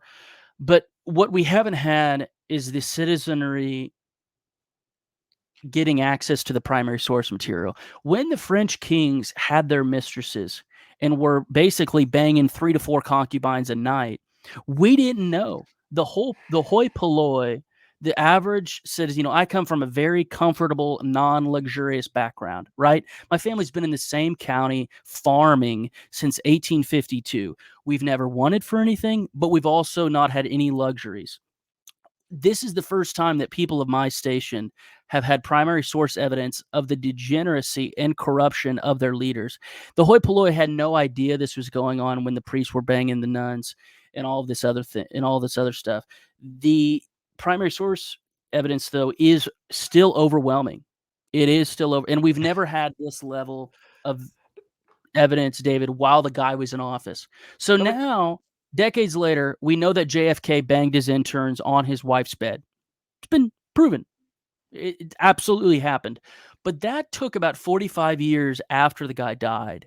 What is extraordinary is that you and I are able to talk about this on August 4th. It's actually Natalie Biden's 19th birthday today. I want to bring up Natalie because you mentioned her indirectly. Natalie Biden is Hunter's niece. But we can talk about these things while the dude is in office. That has never happened before in American history. It's completely new. We're doing something that is completely unprecedented. I have to just say, like, when you say like the carnal knowledge that he's known for a decade, and you talk about these kings, like, you know, multiple people, I've got to tell you, carnal knowledge to one person or carnal pleasure to one person is the worst nightmare to another. I have a one night stand with a hooker. I'm spending a decade fearing disease. I mean, I'm not sleeping for a decade. He actually, can we keep on that? Oh yeah, please. Hunter demanded that the president's daughter-in-law, Hallie Biden, get tested for STDs, principally chlamydia and herpes, because his daughter-in-law, Hallie Biden, Beau Biden's widow, was also addicted to crack cocaine. And she would, according to Hunter and Joe, visit because they were apparently well endowed, black male prostitutes in Philly. And before Hunter had sex with her again, he demanded that she get tested for HIV. Even Fox News has reported on this. And this is all in our dossier, that Hunter was terrified that he was going to get an STD from a black male escort in Philadelphia. It's in their text messages. It is unreal. The media, the way they reframe it and say, give him his privacy. He's a downtrodden. Addiction is something that a lot of people struggle with. It's actually an insult. Say it again. Addicts don't act like that. I had a buddy who went to the University of Illinois who did cocaine, sadly. He didn't get butt naked and take pictures of himself. This isn't normal addict behavior. This is behavior of somebody who was abused. And remember, his daughter, Joey's daughter, said she took inappropriate showers with her own father. We do have the diary. We didn't receive the diary. We just found it online and transcribed it. We have a copy of the transcribed diary, completely confirmed, even in Ashley's own voice now. You can go to showerswithjoe.com. showerswithjoe.com. You can read her diary. So this is a family that has suffered with sexual abuse. Hunter has all the hallmarks of somebody who was abused as a child, somebody who gets naked like that all the time. There is some sexual deviancy that took place in his youth. So this, I'm just going off what you said. The retort is, this is how addicts act. This is not how people addicted to coke act. People who are addicted to coke do not film sex tapes, do not have naked pictures of their brother's widow on their devices, and other things. I don't know if it's your fiber optics that might have gone frozen again. Okay, you're back. You're back. I can see you now. No. I say it's also the classic like exploitation of actual victims to say that he's a downtrodden addict and we have to be, forgiving. First of all, that's insulting to actual addicts who struggle to stay clean and struggle to survive, versus the level of narcissism and I say entitlement, but this is like pathological entitlement to get away with it, to expect to get away with it, and then to ignore the fact that you have fine. If this is a family issue, then if that family is living a private life and it doesn't affect national security, the state of a nation, fine. It's not that. Okay, my goodness, there's details that I didn't even necessarily want to know in this grade of detail. So you have the financial crimes, you have the sex crimes. What's the third chapter of the report? Drug-related crimes. Okay. Yes, please elaborate. The dossier in total details 459 violations of state and federal laws and regs. Right. So all the left-wing press now is saying Trump was indicted on 37 counts in Florida. We have 459 on the Bidens. And unlike the Trump case, there's no primary source evidence for his, right? So we have primary source evidence. The drug-related crimes are included because Joey was the lead architect in the Senate of mandatory minimums for crack cocaine. So the very narcotic that Joey instituted mandatory minimums for was the narcotic his son abused. So it'd be one thing as a white guy from Wilmington for Hunter to be into powder cocaine, but no, at the height of irony, Hunter did the very type of cocaine that Joey put blacks in prison for a minimum of 5 years. We found in 2021, with the help of our friend Kenekoa, a wonderful clip of Joey on the floor of the Senate holding up, this is a lapel pin, but Joey was holding up a quarter saying, if you have a piece of crack cocaine the size of a quarter, you go to jail for 5 years. I'm talking like he did. I'm emulating him. And he said, judge doesn't have a choice. Well, apparently the judge or the prosecutors did have a choice with Joey's son, because we have 20 separate drug deals of crack cocaine with the U.S. president's son. And we put the name and number of the drug dealer. We put, in certain cases, sometimes the drug dealer was prosecuted and Hunter wasn't. So there's a drug dealer Hunter had named Eladio Diaz. May I ask? I'm going to ask the question not for any racial reason, except to maybe internalize whether or not Joe is sending to jail minors while exonerating, sending minorities to jail while letting his son get off scot-free. Were these drug dealers ethnic minorities? Almost exclusively. I'm going through my mind's eye. We have a couple of white guys, but they're Russians. They're immigrant Russians to the New York City area. So mostly it's blacks. Absolutely. This is the epitome of the unequal application of the law. And one of these black guys was a registered sex offender. So one story that we broke didn't get national press because they really don't want to touch Marco Polo with a 10-foot pole. If they start talking about the dossier, they're going to invite scrutiny of it. And they don't want that. Huffington Compost, which is what I call them, put out a hit piece about me saying I hate women, blacks, and Jews. It's all ridiculous. I brought to the writer people from my own life who are in those groups saying Garrett does not hate people. But the reason why they did that hit piece is in that 2,000-word hit piece, they didn't include the report. Because if they include a hyperlink to the dossier, it invites people to actually look at it and say, holy crap, that's a real text message. That URL actually existed. He actually did buy Amtrak tickets for his hookers and committed sex trafficking. At the same time, Hunter served as the vice chairman of Amtrak, appointed by George W. Bush. So the son of the president of the United States used the mode of transportation for sex trafficking that he was the vice chairman of. Garrett, I pulled it up while you were talking here. Hold on one second. This looks like a montage, but it'll give us the gist of what you were saying. You have This is what we created. This was our work. crack. Oh, amazing. No bigger than this quarter that I'm holding in my hand. 1/4 of $1. We passed a law through the leadership of Senator Thurmond and myself. And Big others. racist. Thurmond.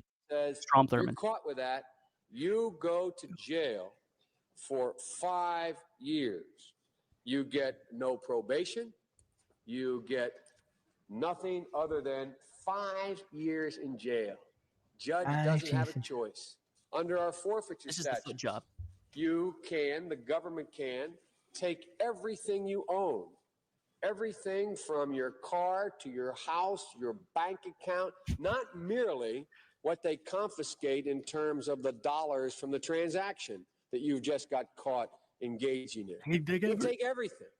I don't care why they become a sociopath. Okay. We have an Well, I think obligation to cordon them off. Let's go to from the rest end. of society. They are in jail. Away from my mother, your husband, our families. So I don't want to ask what made them do They this. must be taken They off the must streets. be taken off the street. Hunter must be taken off the streets, apparently, according to his own. Let me get that out of here. Hold on, I got to put on pause. Okay.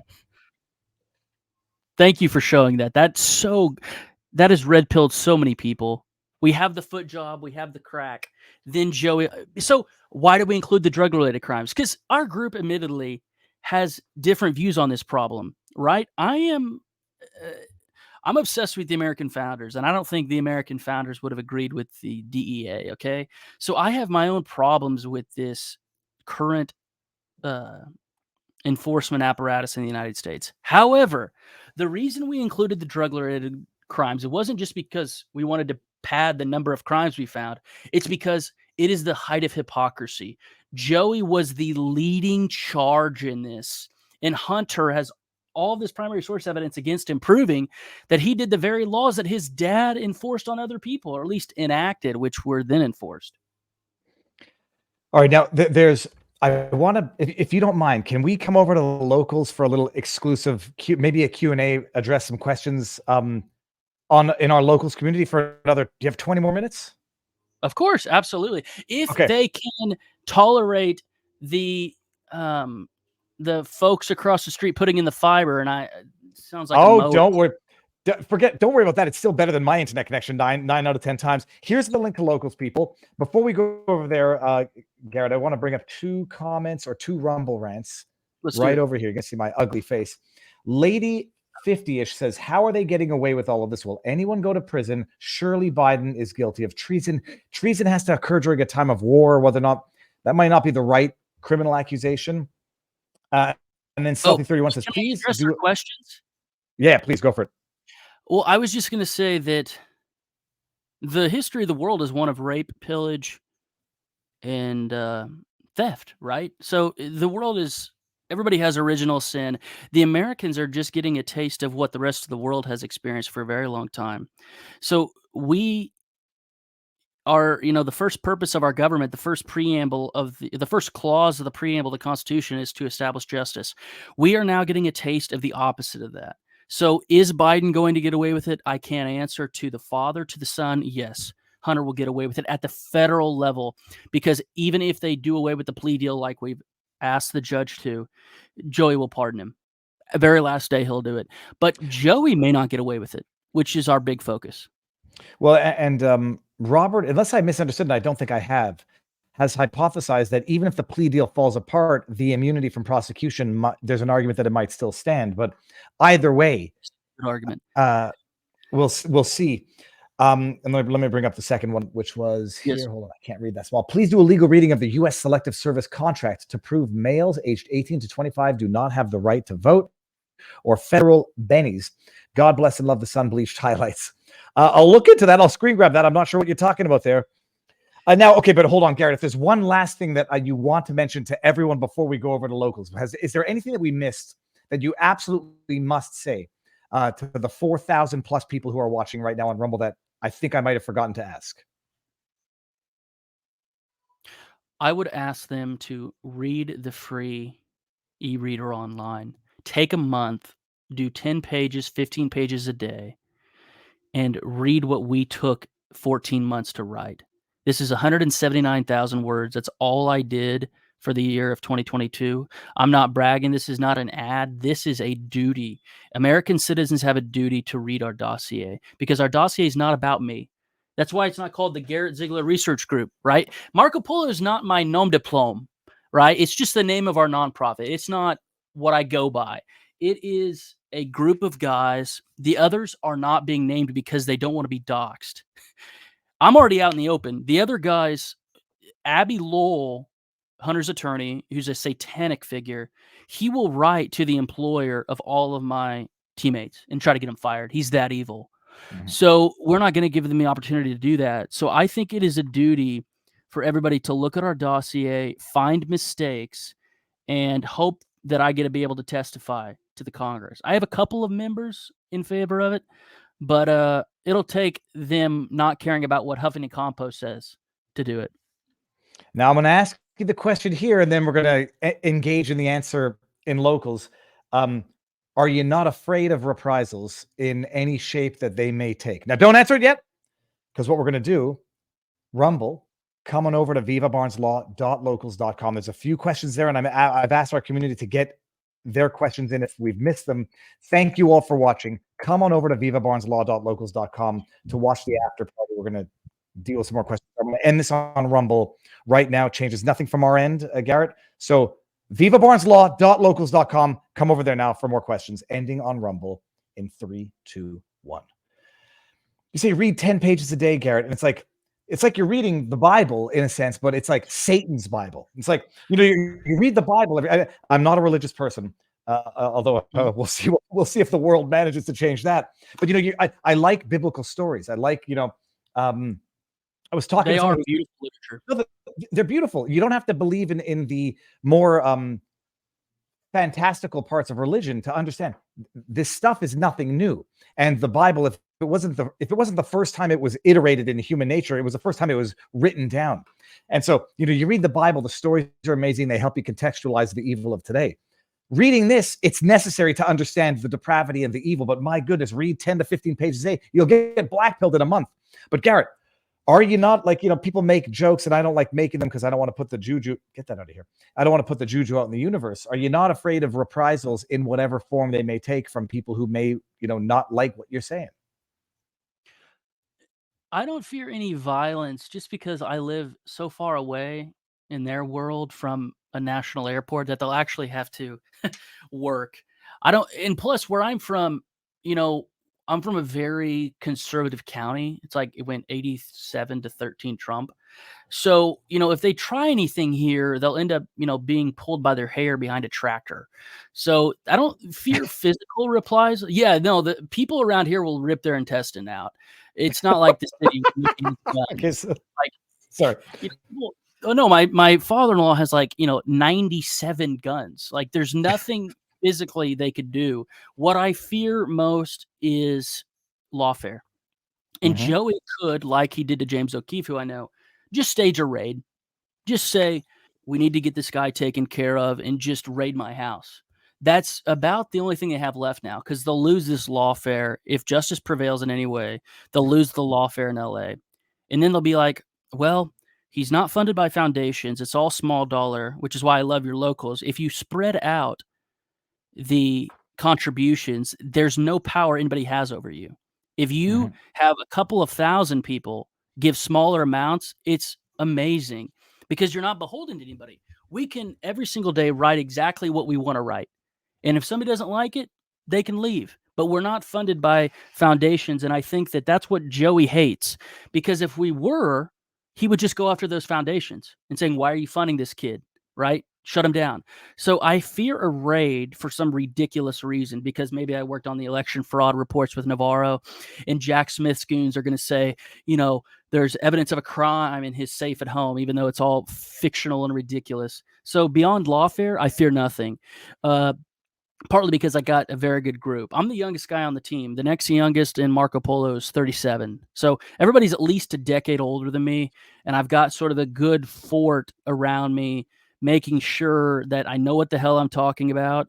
And that if I have any blind spots, they have no issue with criticizing me.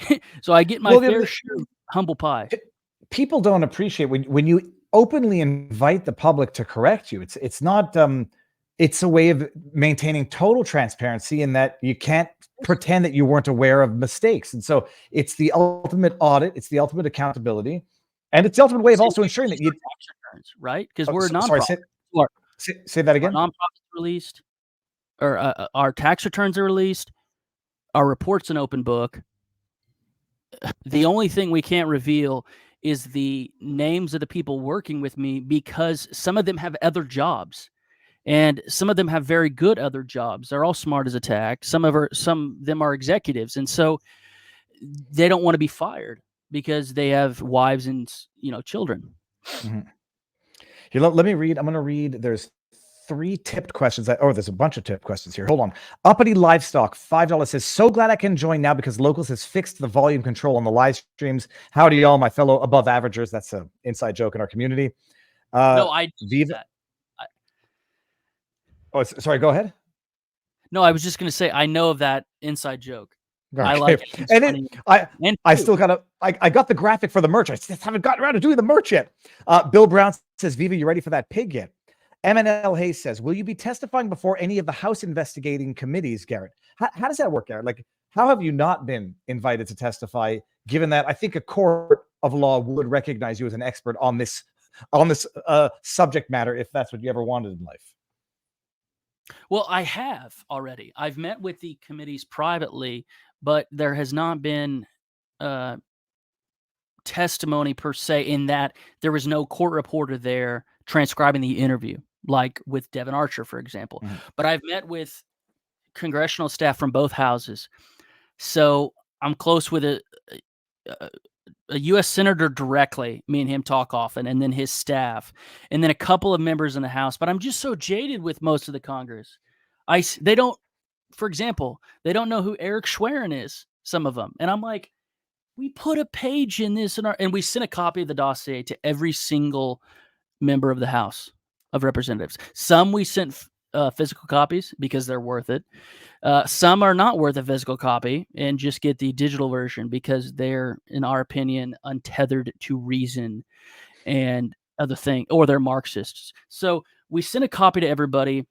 I've met at least a half a dozen times with congressional staff and members, but there's not been sort of a public hearing. The only public hearing was on the censorship issue, which I have just secondhand experience in, meaning Emma Jo Morris from Breitbart, who was then at the New York Post, testified. But that's really the mechanics of the censorship. What I'm interested in is the actual content of the device. And if I can be in the background and provide intel and questions to the senators and congressmen, that's what I really want. The testimony publicly would just be icing on the cake, but I want them to get the questions right. Like, they didn't ask Devin about Metabiota, and Devin's involved in Metabiota. Rosemont Syndicate Technology Partners was in part a brainchild of Devin Archer. And so they had him there for an hour and a half or 2 hours or whatever, and they didn't ask him about that. So, well, hold on. Tell us. So what is Metabiota? Metabiota is a pandemic tracking company that also sells pandemic insurance, headquartered in San Francisco, and a private equity group formerly called Rosemont Seneca Technology Partners, now called Pilot Growth Equity, owns a portion of Metabiota. And Hunter owned a portion of Rosemont Seneca Technology Partners. So the son of the U.S. president had an ownership stake in a company that was operating labs in Ukraine. It's totally verifiable. We put it online. We showed exactly how how he was invested in this company and how Devin Archer would be invested in it. And they didn't ask him about it. Fantastic. I say fantastic So, in the worst possible way. I would say that there's only one thing that people need to remember about this interview, is that Marco Polo, from our side anyway, is that we've provided the 5 W's and 1 H, right? Who, what, when, where, why, and how. So if there's a story out there about the Bidens and you want to know the 5 W's, that's where we specialize in. We don't release articles every day. Our Substack is populated probably every 2 weeks, but we go very deep into an issue. The only thing we hang our hat on is knowing more about a subject than anybody else. We hardly ever are first or the quickest, but we know more about the subject than almost anyone. I would say we know more about the American First Family than anybody in the Western world. The only person who knows more is the Chi-Coms, and their dossier would be even larger than this phone book. Yeah, they would have the stuff that you don't have access to, or that has not yet been. The Chinese have more than me. Unbelievable. Okay, we got Mandalay. Where did it go here? Oh, Pam Walker asks, Garrett, what do you think of Obama's chef accidentally drowning? Very good question. I think that we were just emailing. Hold on. This is an answer to her question. We just were emailing. Garrett, bear in mind, by the way, when I publish this, it's going to have all of this going up to the end of our locals exclusive here. So, okay. We were just talking with the New England First Amendment Coalition, which is sort of a left-leaning group that files FOIA requests. And what is interesting is that they're not releasing the name of the person who is paddleboarding with Campbell. Tafari Campbell, the chef. And all we want to know is who is with him. Our hunch is it's one of the Obama girls. It's Malia or Sasha. So that's why nothing's been released. They're inviting people into conspiratorial land by not answering basic questions.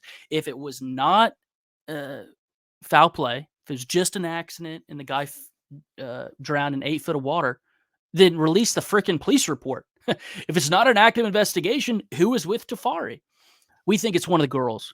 And because Obama is so Pavlovian dog-like about his girls and so protective, he's probably strong-arming the Edgerton County or the Edgerton Town Police Department, which is where they live in Martha's Vineyard. There's actually multiple zip codes on Martha's Vineyard, surprisingly.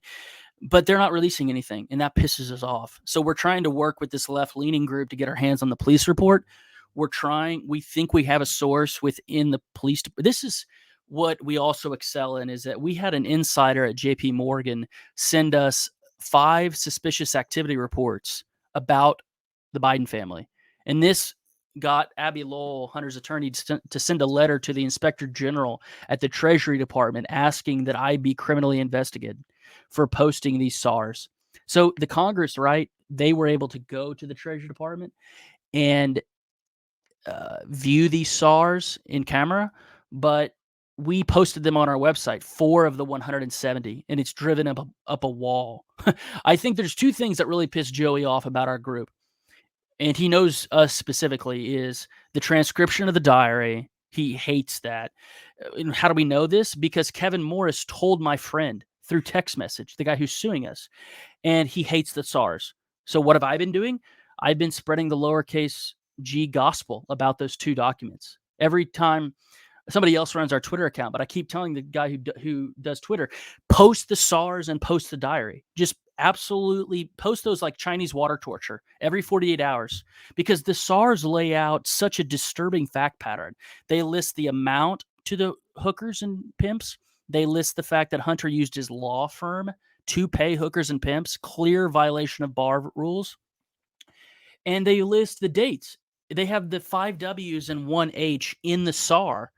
So we just go, we don't even need to provide commentary. Commentary is extra. What we're trying to do is create a repository, a permanent repository of primary source materials where anybody, even if they hated us, could go and use that. Like Technofog has now just gotten a hold of our email database that we released in May of 2022. And he's going through this and it's like, wow, this is rich. And the best part is he can download it onto his own computer. So he doesn't have, this is sort of a nerd thing, but he doesn't have to keep querying the online tool. He can download all 128,000, pull it up in his Apple Mail app and search the terms in his native client mail app. It makes people really happy, and I'm glad we could do that. It's amazing. Nixis says there is a massive overlap. There's a massive amount of overlap. So I want to know if Wiener's laptop is being pursued. If it is, who is, and is there any indication of when there might be an update? I know of no one pursuing that, because some of the people who were pursuing it have since died, either through suicide or illness or what have you. The only value add that I can have for that question is within the last month, Wiener was questioned on a podcast about all of the people close to the Clintons who have mysteriously passed away. Patrick Ben David, when he went with venom, you could see it in his eyes. It's like that comment DJT said once about Megyn Kelly that got him in trouble with all the feminist groups. It's like his blood coming out of his eyes, coming out of his wherever. I mean, he was livid, and he just asked the question. He just posed the question. It's like, it's pretty weird that like 57 people in our group, Marco Polo takes the position that we don't think Bill and Hillary have ever murdered somebody. They know somebody who knows somebody who knows somebody who did, right? You have like 3 layers of people for plausible deniability purposes when you put out a hit on somebody. It's not Hillary there with a kitchen knife. She doesn't get her fingernails dirty. It's somebody they know who knows somebody they know, So I Bill and it's just a question of everybody knows what has to be done. They don't have to say it. It's not telepathy. It's just understood.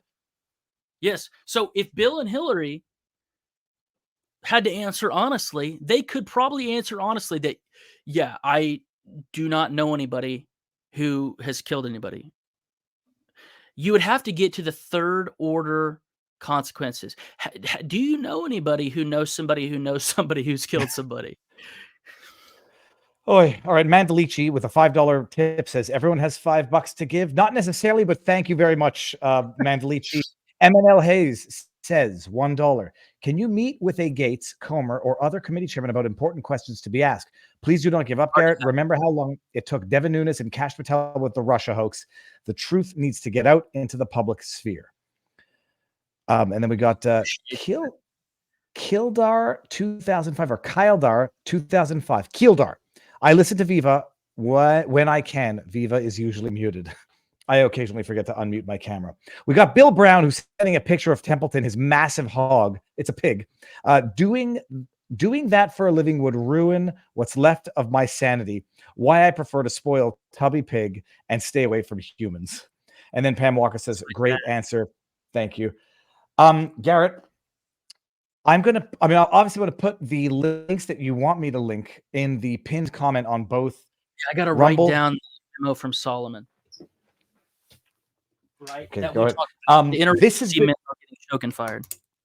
Oh, wait, say that again. I'm going to send you the link to the interagency memo showing they approved of the job Shokin was doing, and then Joey reversed course. Okay, please, and I'm gonna be able to retort more accurately to Dan Goldman. I know he's a liar. I just need to make sure that I can prove we should it. Focus on him together. You know, he's a rich research subject. He's a princeling like Hunter. Totally didn't. He just was born in opulence. You know, he's an heir to the Levi Strauss fortune, right? I did not know that. There's a lot. Like there's a lot. There's too much stuff to know. I'm happy if I can retain 10% of the important stuff.